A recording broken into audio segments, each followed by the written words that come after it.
Chapter 17. Hildirida's sons in Finmark and at Harold's court. Hildirida's sons took the business in Halogaland, and none gainsaid this because of the king's power. But Thorolf's kinsmen and friends were much displeased at the change. The two brothers went on the fell in the winter, taking with them 30 men. To the Finns there seemed much less honor in these stewards than when Thorolf came, and the money due was far worse paid. That same winter, Thorolf went up on the fell with 100 men. He passed on at once eastwards to Kvenland and met King Faravid. They took counsel together and resolved to go on the fell again, as in the winter before. And with 400 men they made a descent on Kiriala land and attacked those districts for which they thought themselves a match in numbers, and harrying there took much booty, returning up to Finmark as the winter wore on. In the spring, Thorolf went home to his farm, and then employed his men at the fishing in Vagar, and some in herring fishing, and they had the take of every kind brought to his farm. Thorolf had a large ship, which was waiting to put to sea.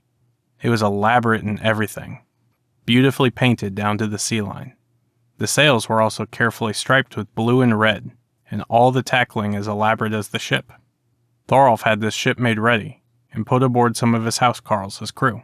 He freighted it with dried fish and hides, and ermine and gray furs too in abundance, and other peltry such as he had gotten from the fell.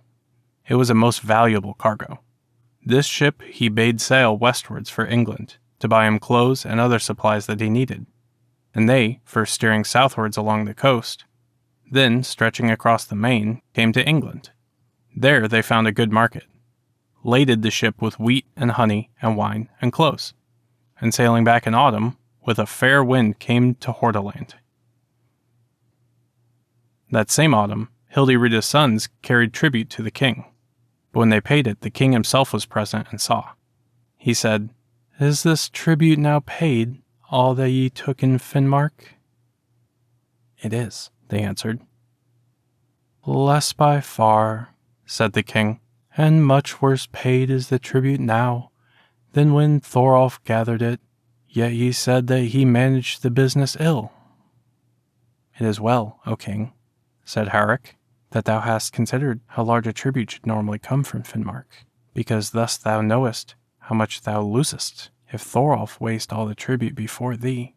Last winter we were in Finmark with 30 men, as has been the wont of thy stewards heretofore. Soon after came Thorolf with 100 men, and we learnt this, that he meant to take the lives of us 2 brothers and all our followers. His reason being that thou, O king, hadst handed over to us the business that he wished to have, and it was then our best choice to shun meeting him, and to save ourselves. Therefore we quickly left the settled districts, and went on the fell. But Thorolf went all round Finmark with his armed warriors. He had all the trade, and the Finns paid him tribute, and he hindered thy stewards from entering Finmark. He means to be made king over the north there, both over Finmark and Halogaland, and the wonder is that thou wilt listen to him in anything whatever.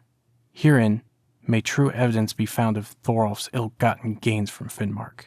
For the largest merchant ship in Halogaland was made ready for sea at Sandnes in the spring, and all the cargo on board was said to be Thorolf's. It was laden, mostly, I think, with gray furs, but there would be found there also bearskins and sables, more than Thorolf brought to thee. And with that ship went Thorgil's Yeller, and I believe he sailed westwards for England. But if thou wilt know the truth of this, set spies on the track of Thorgil's when he comes eastward, for I fancy that no trading ship in our days has carried such store of wealth. And I am telling thee what is true, O king, when I say that to thee belongs every penny on board." All that Harold said his companions confirmed, and none there ventured to gainsay.